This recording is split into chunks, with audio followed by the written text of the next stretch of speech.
ভাই রে ভাই, যুগ পাল্টে গেছে। এখন শুধু এক ফসলে পেট ভরে না। আজ আমি আপনাদের দেখাবো কিভাবে ৫ কাঠা জমিকে একটা টাকার মেশিন বানানো যায়। নিচে হবে লাল লাল পেঁয়াজ আর মাথার ওপর মাচায় ঝুলবে সবুজ শশা। চিন্তা করছেন খরচ কত আর লাভ কত? একদম খাতা কলমে শকিং হিসাব দেব আজ। ভিডিওটা শেষ পর্যন্ত দেখুন। আরে ভাই, জমি কি শুধু ফেলে রাখার জন্য? স্ক্রিনে এই যে ছোট ছোট পেঁয়াজগুলো দেখছেন না, এগুলোকে আমরা বলি কন্দ। বিশ্বাস করেন, মাত্র ১০০ দিন ঠিকঠাক খাটাখাটনি করলে এই ৫ কাঠা জমি আপনাকে যা দেবে তা অনেক বড় ব্যবসা থেকেও আসে না। আজকের ভিডিওতে আমি আপনাদের দেখাবো কিভাবে সরাসরি এই কন্দ লাগিয়ে বাজিমাত করা ফলন পাবেন। শুরুতেই একটা শকিং তথ্য দেই। সঠিক জাত আর যত্ন নিলে ৫ কাঠা থেকে ২২ মণ পেঁয়াজ তোলা সম্ভব। হ্যাঁ, আপনি ঠিকই শুনেছেন। যেখানে মানুষ ১০-১২ মণের জন্য হাঁসফাঁস করে, সেখানে আমি আপনাদের ২২ মণের সিক্রেটটা বলে দিচ্ছি। প্রথমেই বাজার থেকে বড় রান্নার পেঁয়াজ কিনে এনে লাগিয়ে দিয়েন না যেন। ওটা তো শুধু ফুল আসবে, পেঁয়াজ হবে না। আপনাকে কিনতে হবে ছোট সাইজের কন্দ। এরপর জমিটাকে একদম পাউডারের মতো ঝুরঝুরে করে ৫টা চাষ দিন। মনে রাখবেন, মাটি যত নরম হবে পেঁয়াজ তত বেশি ফুলবে। সারের দাম এখন একটু চড়া ঠিকই, কিন্তু ১০ কেজি টিএসপি আর ৮ কেজি পটাশ দিতে কার্পণ্য করবেন না ভাই। ওটাই কিন্তু আপনার আসল ইনভেস্টমেন্ট। সবচেয়ে বড় ভুল যেটা আমরা করি, বীজ শোধন করি না। কন্দগুলো লাগানোর আগে ছত্রাকনাশক পানিতে একটু গোসল করিয়ে নেবেন। এতে আপনার একটা পেঁয়াজও পচবে না।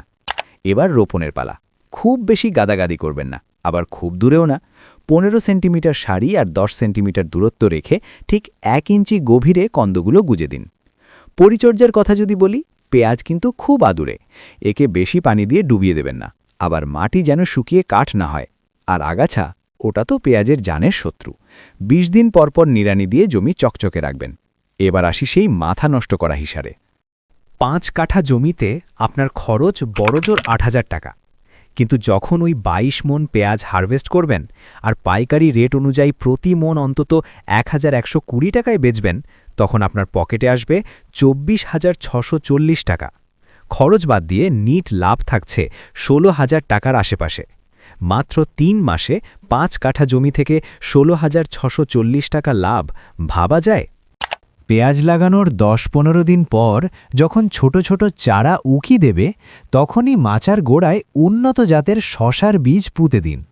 শশা গাছ যখন লতিয়ে উপরে উঠবে, তখন পেঁয়াজ নিচে নিজের মতো বড় হতে থাকবে।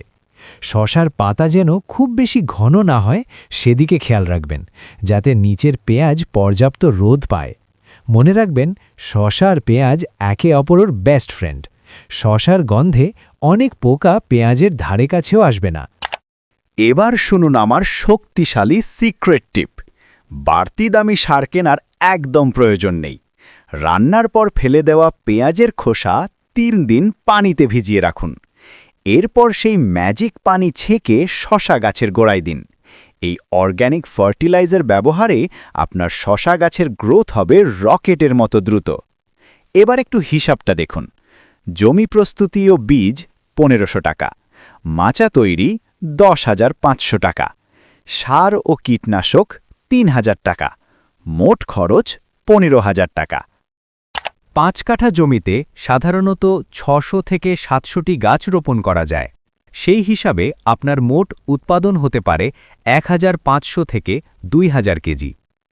যদি ধরি ১৫০০ কেজি, তাহলে পাইকারি দাম অনুযায়ী ৩৫ টাকা করে শশা বিক্রি হয়। তাহলে আপনার ৫ কাঠা জমি থেকে শশা বিক্রি হবে ৫২,৫০০ টাকা।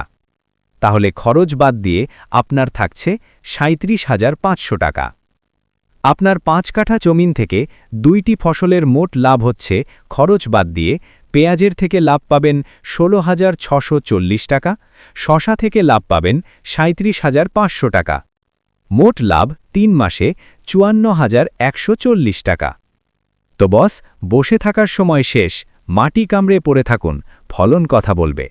ভিডিওটা ভালো লাগলে শেয়ার দিন, যাতে আপনার বন্ধুও এই শকিং আয়ের রাস্তাটা জানতে পারে। দেখা হচ্ছে পরের ভিডিওতে। ধন্যবাদ।